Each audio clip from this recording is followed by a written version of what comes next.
오늘은 9주차 첫 번째 수업으로서 백일몽과 데자뷰 이미 예고를 했죠. 여러분들이 데자뷰에 대해서 특히나 관심이 많을 텐데 우리는 이 두 가지 사항에 대해서 한번 오늘은 알아봅시다. 그러면 프로이트 자신이 이미 일단 백일몽에 대해서 쓴 논문이 있습니다. 1899년도에. 근데 제목은 실현된 예지몽이라는 제목으로 이제 논문을 썼어요.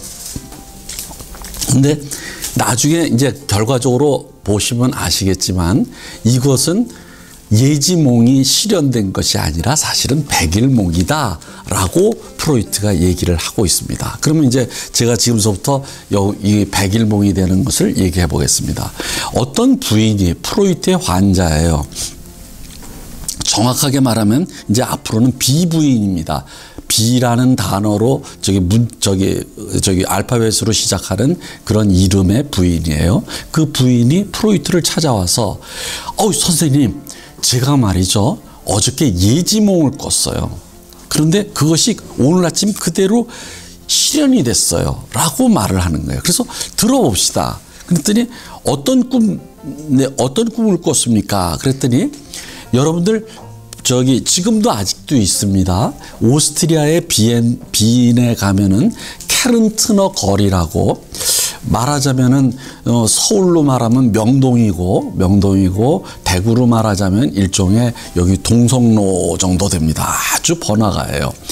캐른트너 거리에 있는 히스 가게 앞에서 K 박사를 만나는 꿈을 꿨어요. 이렇게 됩니다. 그래서 제가 여기 비인을 방문했을 때 여기 캐른트너 거리까지 갔었는데 히스 가게가 아직도 남아있는지를 해서 그냥 갔었어요. 그랬더니 히스 가게는 찾을 수가 없었습니다. 마치 이 비부인의 꿈처럼 사라져 버렸어요. 그런데 이 꿈을 딱 듣더니만, 그런데 얘기를 하고, 그런데 그 다음날 아침 이런 꿈을 꾸었는데 그 다음날 아침 그녀가 그 거리를 걸어갈 때 문제의 인물을 바로 꿈에서 본 바로 그 지점에서 실제로 만났다는 거예요. 그러니까 히스 가게 앞에서, 캐른트너 거리 히스 가게 앞에서 K 박사를 실제로 만났다는 거죠. 따라서 어젯밤에 꾸었던 꿈을 뭐냐면은 실현된 것이다, 예지몽이었다, 이렇게 얘기를 하는 거예요. 그랬더니 이제 프로이트가 딱 얘기를 합니다. 이 꿈을 꾸자마자 아침에 기록하고 그 꿈이 실현됐습니까? 아니면은 히스 가게 앞에서 K 박사를 만나는 순간 어젯밤에 이런 꿈을 꾼 것 같이 생각됐습니까? 이렇게 물었어요. 역시 똑똑한 프로이트죠. 그랬더니 비부인이 하는 말이 후자입니다, 이렇게 되는 거예요. 그러니까 자기가 K 박사를 히스 가게 앞에서 만나는 순간에 어젯밤에 내가 바로 이 꿈 꿨는데, 여러분들 많이 그럴 겁니다. 어떤 순간에 나 어젯밤에 이 사람 봤는데, 어젯밤에 꿈에서 봤는데, 이렇게 됩니다. 이게 소급적으로 일종의 결과론적으로 꿈을 생각나는 거죠. 그랬더니 하는 말이, 그렇다면 그것은 예지몽이 아닙니다. 그러니까 예지몽이라고 하는 것은 뭐냐면 어떤 꿈을 꾸고 나서 그 꿈을 기록하고 그리고 누군가에게 말하면서 이것은 앞으로 어떤 일이 일어날 것을 예견하는 꿈입니다 라고 누군가에게 말했는데 실제로 그것이 일어났다. 그럴 때 예지몽입니다. 말하자면 이성계의 꿈처럼 말이죠. 그래 했더니 실제로 진짜 왕이 나중에 되거든요. 그런 것이 예지몽입니다. 당신은 K 박사를 만나는 순간 그를 만나는 꿈을 꾸었다는 확신을 갖게 된 것입니다. 이것은 예지몽이 아니라 백일몽입니다. 그러면 이거 백일몽은 뭐냐? 간단해요. 여러분들 백일몽이라는 단어를 많이 사용하지 않습니까? 그럼 뭐냐면 낮에 버젓이 눈을 뜨고 꿈을 꾸는 거예요. 꿈과 같은 일들이 일어나는 겁니다. 그러니까 꿈을 꾼 듯이 생각되는 거예요. 낮에. 그러니까 낮에 꾸는 꿈이 아니라 여러분들 낮잠 잘 때 꾸는 꿈은 그냥 꿈이에요. 그냥 그거 말고 눈을 뜨고 가는데 그냥 눈 뜬 상태에서 백일몽 현상이 일어난다라는 거예요. 이런 것처럼 그 대표적인 게 어떤 순간을 어떤 장면, 어떤 사람, 어떤 상황을 마주칠 때 나 어젯밤에 바로 이런 꿈을 꾸었는데 이런 생각이 많이 드는데 이게 바로 백일몽이라는 거죠. 자, 그래서 이제 그렇다면 얘기를 들어봅시다. 이 꿈에 대해서 해석을 한번 해봅시다. 해가지고 꿈 사고를 얘기를 들었어요. 그랬더니 이 비부인이 가난했어요. 그런데 내키지 않는 결혼을 할 수밖에 없었어요. 되게 가난한 딸들은 누구에게 팔려가요? 자기 남동생을 위해서 그리고 자기 집안을 위해서 부잣집 남자한테 시집 가가지고 그 돈으로 뭐예요? 친정 식구들을 도와주죠. 특히 남동생을. 그렇죠? 그런 거예요. 그러니까 이 비부인도 아주 어렸을 적에 젊은 나이에 나이 많은 부자한테 일종의 팔려간 겁니다. 그런데 이상하게 남편이 그 많던 결혼할 때는 재산이 많다가 이 사람이 재산을 다 잃었어요. 마치 증권 투자를 했나 봐요. 다 망해서 폭삭 망해서 게다가 병에 걸려. 그래가지고 완전히 돈도 없고 이제 병에 걸려 누워 있으니까 이거 뭐 말도 못하죠. 이럴 때 누가 도와줬느냐? 두 사람이 도와줘요. 한 사람이 바로 K 박사예요. 그 아까 만났다는 사람 있잖아요. 히스 가게 앞에서 K 박사예요. 이 사람은 패밀리 닥터예요. 그 남편 집안의 일종의 가정의예요. 근데 이 사람이 이 여자에게 비부인에게 아르바이트를 구해줍니다. 이 비부인은 처녀 시절에 피아노를 치고 그랬기 때문에 레슨할 학생을 구해줘서 그 레슨비로 이제 그것을 하고 있었어요.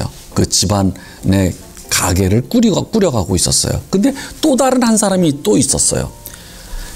하나는 K 변호사입니다. 이 K 변호사. 근데 이 K 변호사는 일종의 총각이었어요. 근데 총각이었는데 이 K 변호사는 무엇이냐면 자기 남편이 돈이 많을 때 집안의 일종의 그 돈 있잖아요. 돈 관리, 재산 관리 이런 걸 해주던 그런 변호사였어요. 근데 이 변호사가 누구를 사랑했느냐면 이 비부인을 좋아했어요. 거기다가 비부인도 이 K 변호사에게 마음이 있었습니다.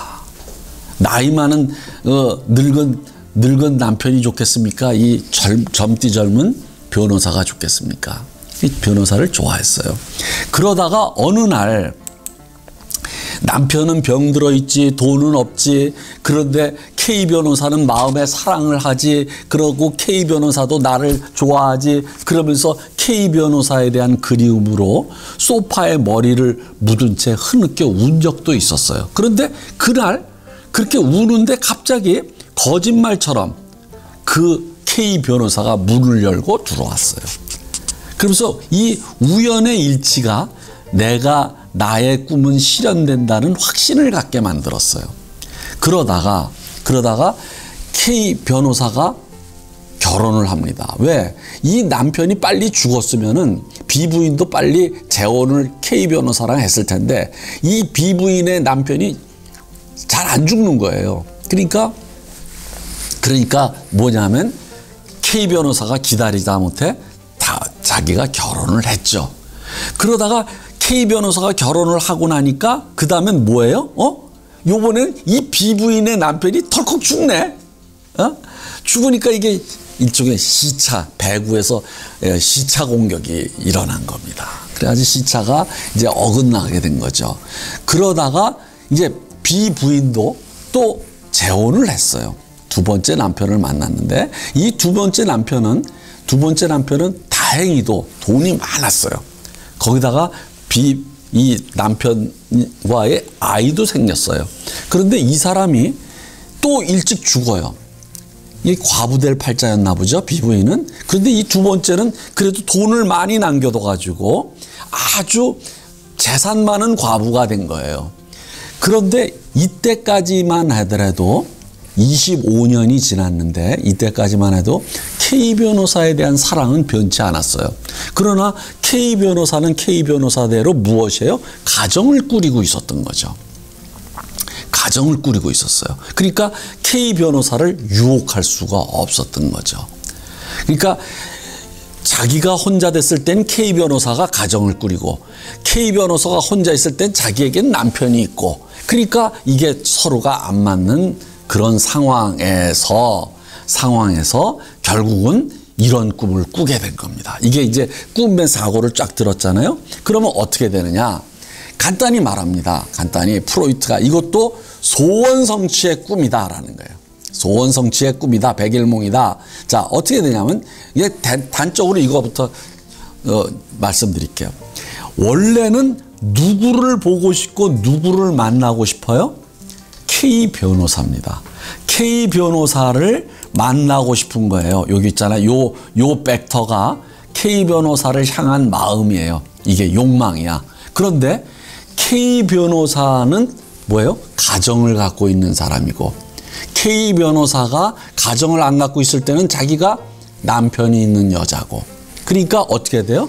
그러한 K 변호사를 보고 싶은 욕망이 금지 억압되는 겁니다. 이것은 불륜의 관계이기 때문에. 됐죠? 그러니까 이것이 두 벡터가 부딪혀요. K 변호사를 보고 싶은 욕망과 그것을 억압하는 일종의 금지의 법. 오케이? 이게 부딪혀요. 그러면 어떻게 돼요? 타협의 방향으로 나갑니다. 그 타협의 방향으로 나가서 생기는 게 꿈이라고 했죠. 그죠? 이게 바로 타협 형성물이라고 했지 않습니까? 이것이 서로가 양보해서. 그런데 이 타협 형성에 의해서 생긴 것이 K 의사를 만나는 바로 그 백일몽이라는 거예요. 그러면 여기서부터 여기까지 어떻게 이렇게 됐느냐 하면 여러분들 잘 알다시피 여기 봅시다. 이 사람도 K씨고 이 사람도 K씨예요. 뭘까요? 이름이 같은 겁니다. 마치 김 변호사, 김 의사와 같이. 오케이? 그러니까 이게 같은 거니까 일종의 K 변호사는 억압되어야 되니까 그것이 타협의 방향으로 가서 K 의사로 빠져나간 것이다 하는 겁니다. 그러니까 결국은 여기서 억압된 K 변호사의 꿈이 검열을 통과하기 위하여 K 의사의 마스크를 빌린 것이다. 이렇게 되는 거예요. 그러니까 결국은 이것도 어떤 식으로 무엇이에요? 성취가 돼요? 잘 봅시다. 여기 거듭 말씀드리지만은 이쪽으로 갈 때는 이쪽으로는 왜곡되어서 가는 겁니다. 검열을 통과하기 위해서는 금지의 검열을 불륜의 검열을 통과하기 위해서는 왜곡되는 거야. 그러면 왜곡될 때 어떻게 왜곡돼요? K 변호사에서 K 의사로 왜곡되는데 그러면 K 변호사 와서 K 의사가 무슨 공통점이 있어요? 압축작용에 의해서 이름이 공통적인 거예요. 그것에 의해서 이쪽으로 삐져나가는 것이다. 이제 됐습니까? 따라서 이것도 백일몽이다. 그러면 여러분들이 이런 꿈들을 많을 겁니다. 어떤 장면을 보자마자 나 이거 어저께 꿈에서 봤는데 이렇게 된 거 있잖아요. 그거 전부 이겁니다. 이렇게 해석하면 됩니다. 그러니까 이제부터 욕망과 소원 성취의 꿈으로 이런 식으로 해석하면은 아주 빈틈이 없다. 이제 봅시다. 그럼 데자뷰로 갑시다. 데자뷰라고 하는 것은 기시감이라고 번역도 되고 이 데자뷰에 대해서는 관심이 많아요. 그러면서 영화도 있지 않습니까? 데자뷰라고 하는 영화도 있고 그러는데 그럼 데자뷰라고 하는 건 뭐냐? 내가 어떤 것을 보았다. 보는 순간 내가 예전에 본 것 같아. 이거예요. 이게 프랑스 말입니다. 데자뷰. 그러면 데자라는 것은 이미, 뷰는 본이라는 뜻이에요. 이미 본 것 같다라는 뜻이에요. 데자뷰. 그러면 여러분들 이런 거 있잖아요. 어떤 말을 들을 때 어떤 말을 들을 때 내가 예전에 한번 들었던 말 같아. 그런 것은 déjà entendu라고 합니다. déjà entendu. 이미 들은 것 같다. 또 그러니까 déjà vu만 있는 게 아니에요.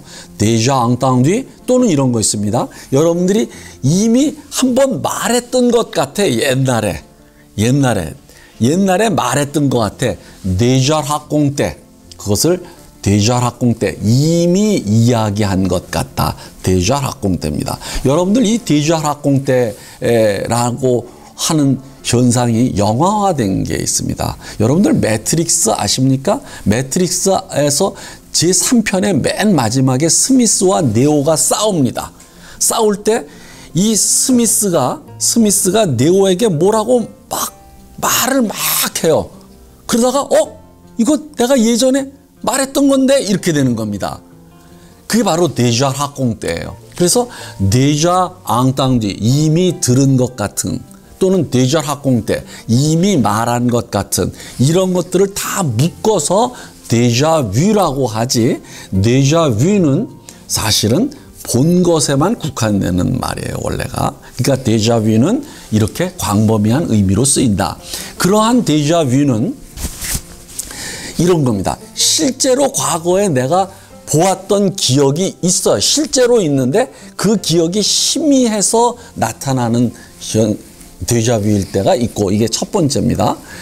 두 번째는 뭐냐면 과거에 실제로 본 사람과 지금 어떤 사람을 볼 때 그 사람은 아닌데 비슷한 사람이에요. 비슷한 사람일 경우 내가 본 듯한 느낌이 착각이 들 때가 있고, 그런데 이 첫 번째와 두 번째는 우리가 정신분석에서는 크게 다루지가 않습니다. 크게 다루지 않고, 문제는 세 번째예요. 욕망의 대상이었던 사람이나 욕망의 상황이 억압되어 여러 가지 차원에서 그와 닮은 다른 사람으로 대체되는 경우를, 이게 바로 진정한 의미에서의 데자뷰다. 그래서 지난 시간이 아니고 방금 전에 했듯이 비부인에게 무엇입니까? 욕망의 상황이 있었어요. 누구예요? K 변호사를 보고 싶은 마음이에요. 그것이 K 의사로 바뀝니다. 그럼 무엇이 유사해요? 이름이 유사합니다. 그러니까 얼굴이 유사한 게 아니라 이름의 유사성을 타고서 데자뷰로 가는 겁니다. 데자뷰로. 이렇게 꼭 얼굴이 꼭 닮아야만 되는 것은 아니고, 이렇게 억압됐던 것이 전혀 다른 상황에다가 이동되면서 그쪽으로, 닮은 쪽으로 이동되면서 그것을 이미 본 것 같이 생각되는 것. 따라서 데자뷰도 무엇이에요? 소원 성취예요. 이것도. 오케이? 그러니까 왜곡된 방식으로 소원을 성취하는 것입니다. 3번의 경우에. 오케이? 욕망의 성취다. 그래서 백일몽과 동일하다. 그러면 프로이트가 이 데자뷰에 대해서 이야기를 합니다.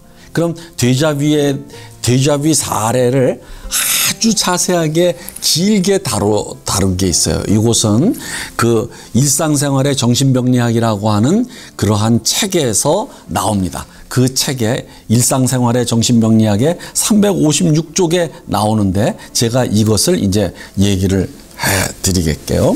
자, 여러분들 37살 된 어떤 여자가 프로이트를 찾아왔어요.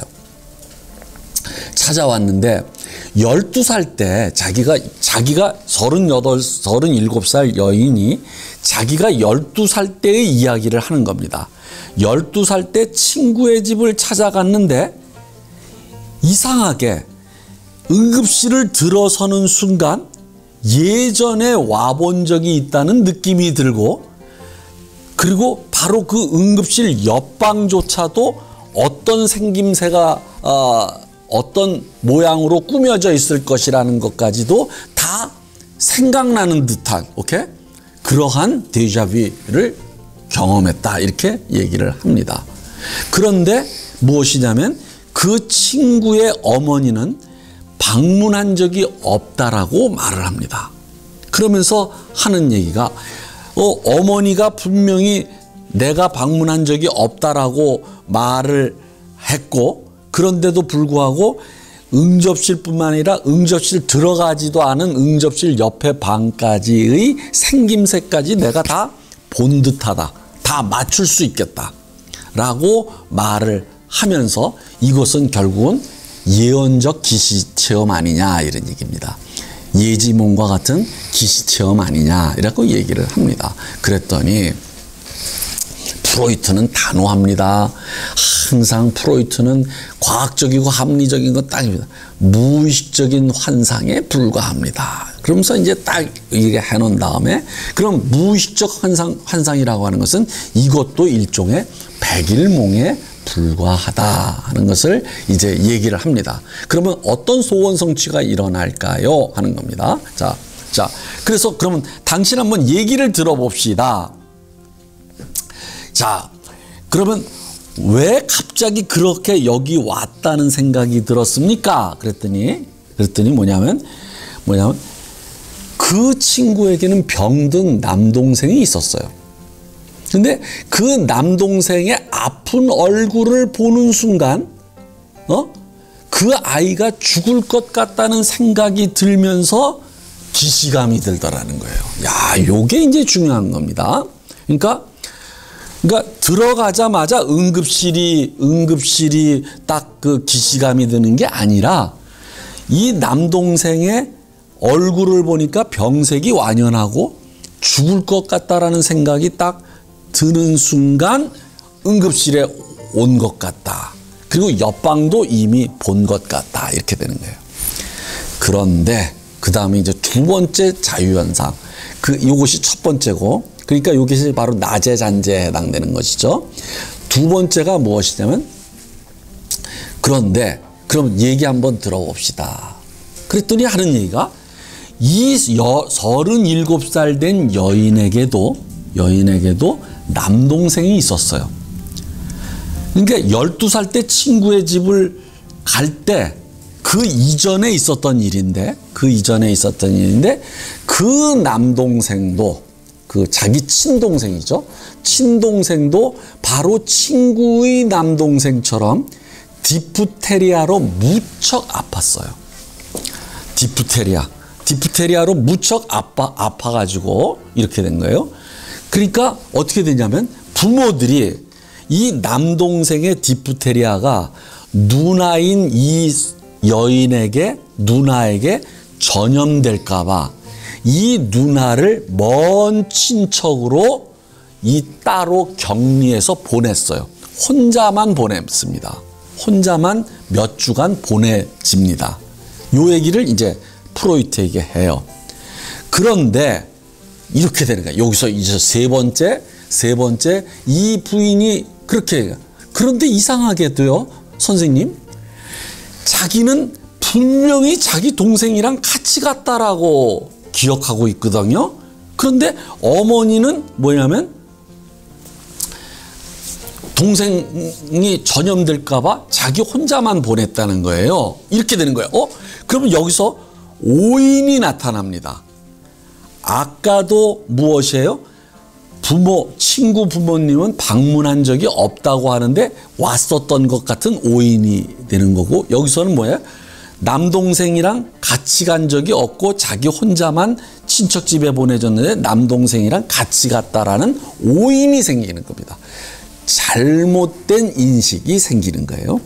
그러면서 무엇이냐면 내가 그 여행을 할 때 친척 집에 갈 때 자기가 입었던 옷 색깔까지 선명하게 기억한다는 거예요. 그러냐 이렇게 된 거예요. 자, 요게 됐습니다. 그 다음 단계로 넘어갑시다. 그랬더니 그런데 자기 옷은 분명하게 기억하는데 뭐예요? 정작 같이 갔었다는 동생의 옷에 대해서는 전혀 기억이 안 난대요. 이것도 문제예요. 전혀 기억이 안 난다는 거예요. 근데 이게 제대로 된 인식이죠. 왜? 같이 가지 않았으니까. 그렇죠? 그런데 자, 여기서 이제 프로이트의 9번서부터 해석이 나옵니다.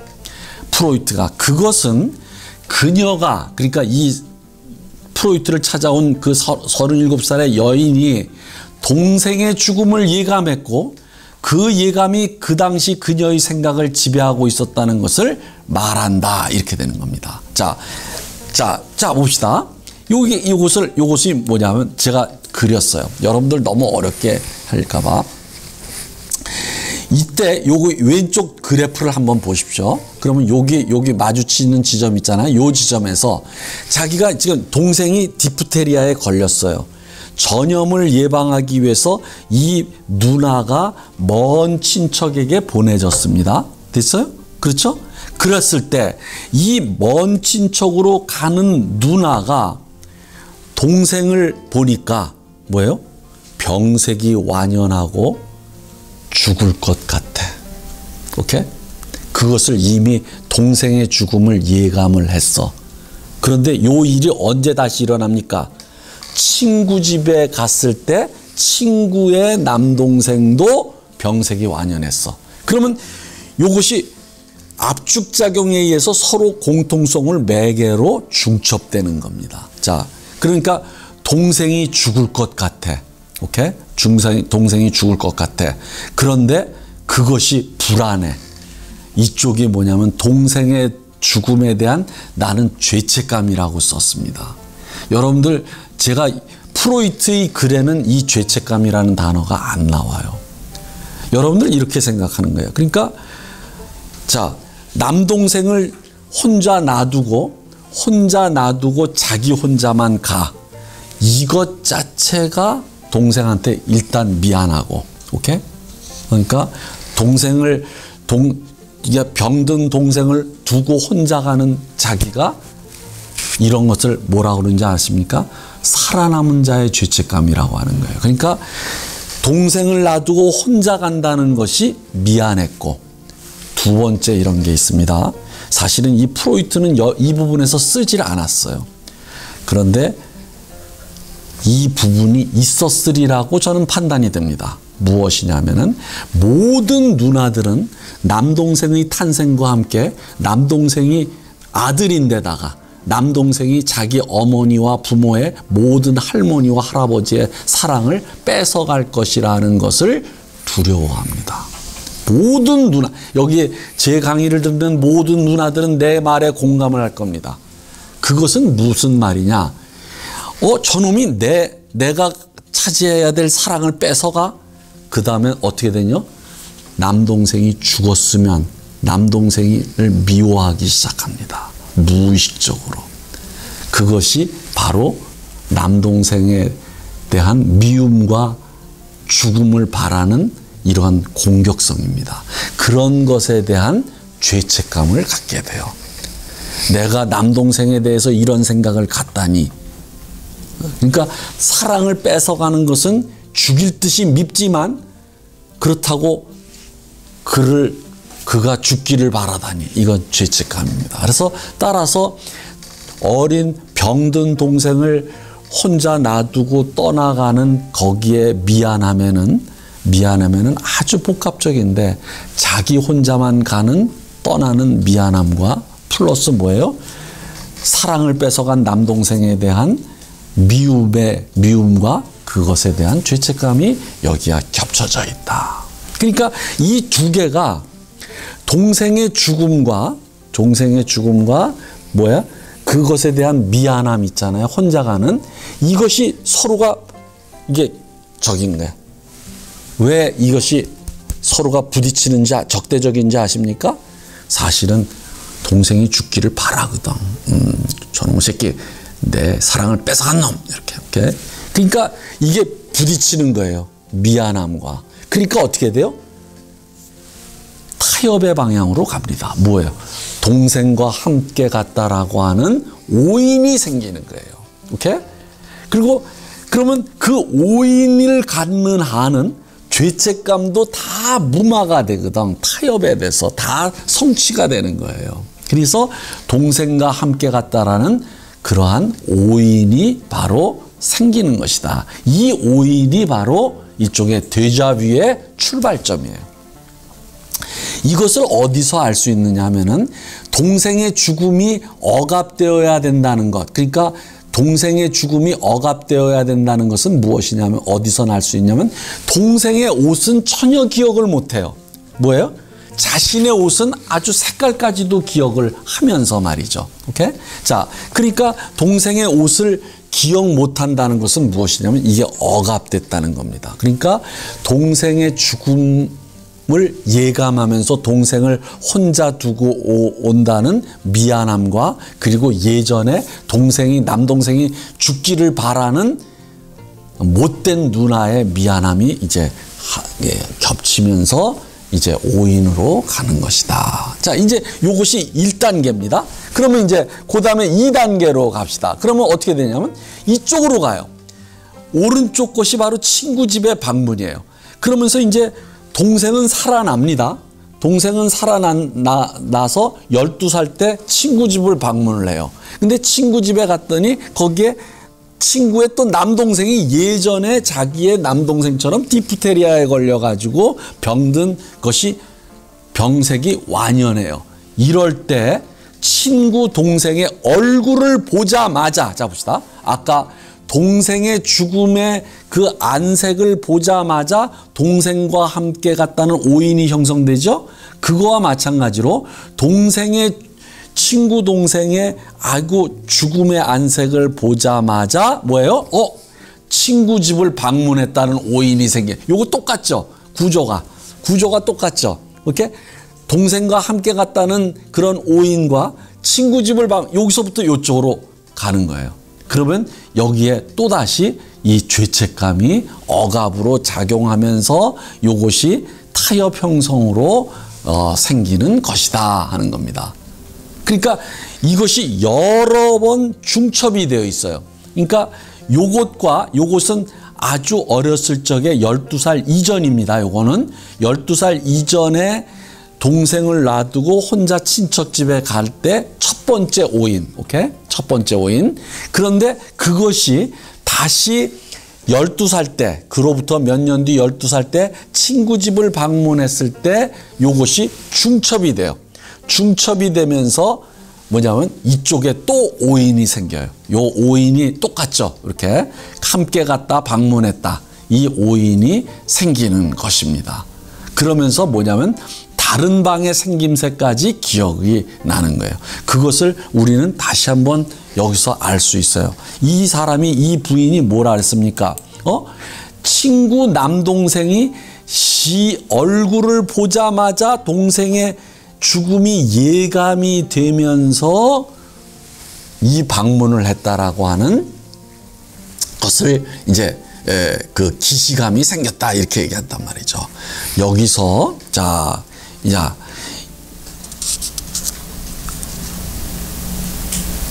이거 됩니다. 이거 나는 사실은 말이죠.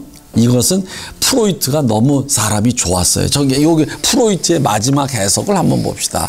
그런 상황에서 그녀는 몇 달 전 이와 비슷한 상황을 겪었다고 의식적으로 기억해야 했다. 그러나 그것을 기억하는 대신 아마 억압에 의해 제지되었을 것이다. 그녀는 기억을 느낌을 당시 주변의 상황, 즉 친구의 집 정원 등으로 이동시켰던 것이다. 이동시키는 거예요.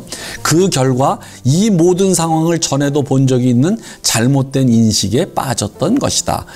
억압이 일어났다는 사실에서 우리는 자기 동생이 죽을지도 모른다는 그녀의 예감이 그녀의 소원 환상에서 크게 벗어나지 않고 그녀 안에 포함됐을 것이라 결론을 내릴 수 있다. 그렇게 되면 그녀는 외동딸로 남게 된다. 이렇게 되는 거예요.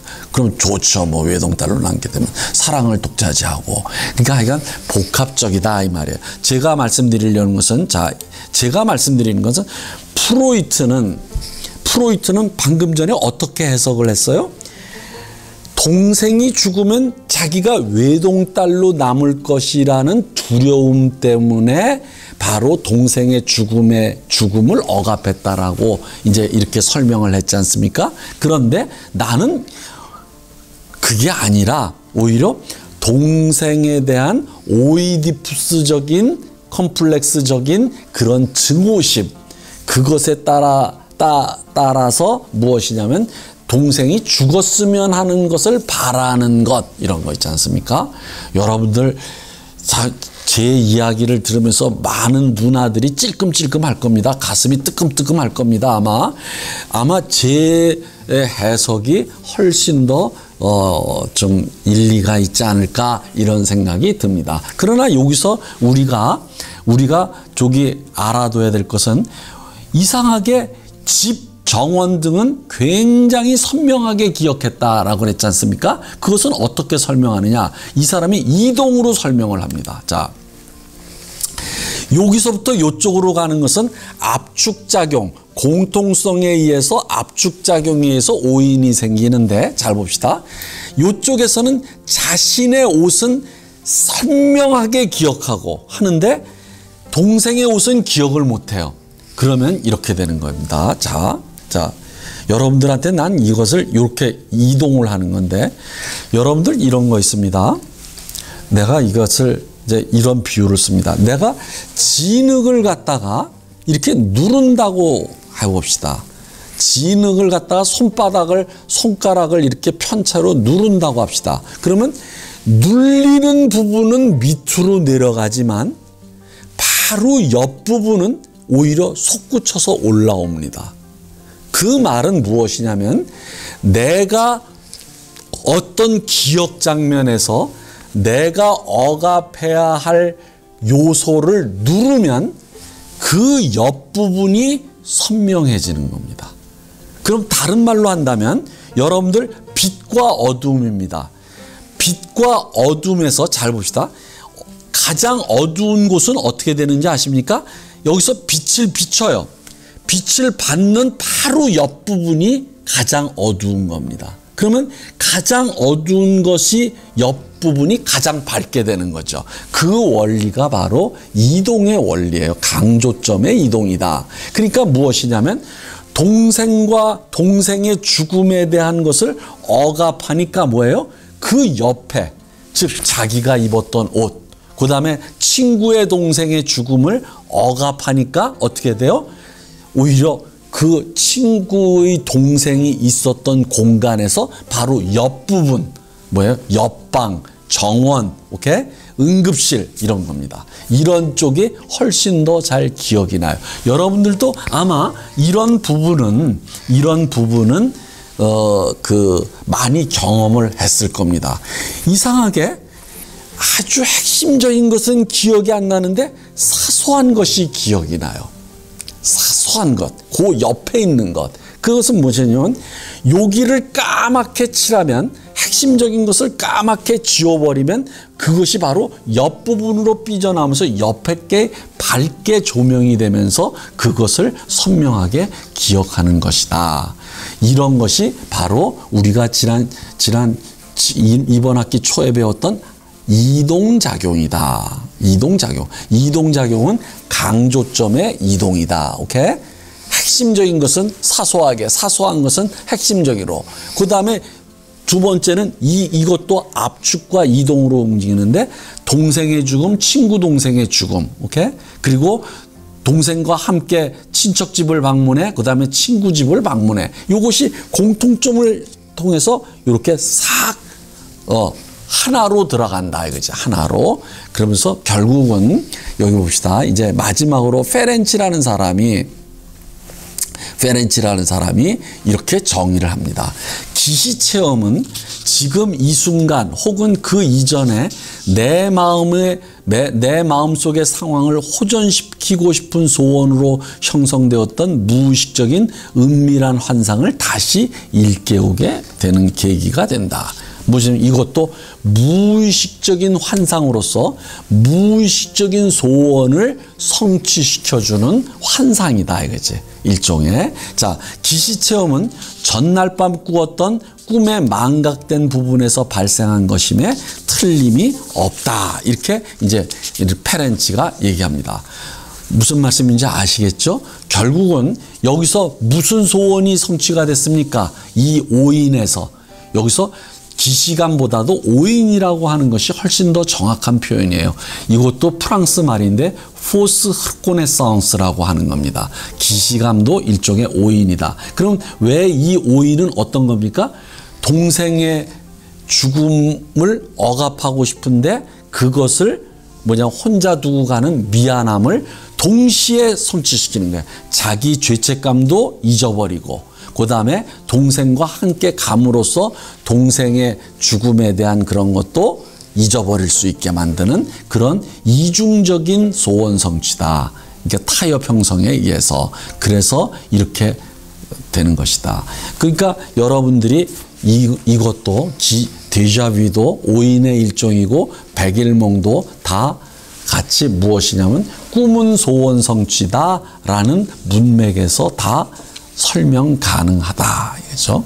이제 우리가 관심사가 많은 것이 이제 우리가 다 했는데 여기까지가 일종의 소원 성취의 꿈입니다. 가장 일반적인 꿈이에요. 일반적인 꿈, 소원 성취의 꿈이요. 소원 성취의 꿈인데 그러면 이제 후반부로 넘어가는데 이제 악몽으로 넘어갑니다. 그런데 이 소원 성취의 꿈과 악몽이 동시에 아주 잘 나타난 영화가 있어요. 이제 여기서부터 이쪽으로 넘어가고 그 둘을 대조해서 우리에게 소원 성취의 꿈과 악몽의 관계를 아주 잘 이해시킬 수 있는 그런 영화가 있습니다. 그것이 바로 다음 시간에 우리가 다루게 될 지붕 위의 기병이라는 영화입니다. 그러니까 여기에 두 꿈이 나오는데 이 두 꿈을 다음 시간에 분석을 할 텐데 그 전에 이 두 꿈을 분석하기 위해서는 여러분들이 제가 분석해 드리는 것을 이해하기 위해서는 반드시 이 영화를 보셔야 된다는 겁니다. 그래서 여러분들이 다음 시간까지 이것을 반드시 보시고 그리고 다음에 제가 하는 그 지붕 위의 기병에 나오는 두 꿈의 분석을 들어주시기 바랍니다. 그래야만 이 소원 성취의 꿈과 악몽의 관계를 여러분들은 선명하게 인식할 수가 있을 것입니다. 다음 시간에 꼭 지붕 위의 기병을 보고 오시기 바랍니다. 감사합니다.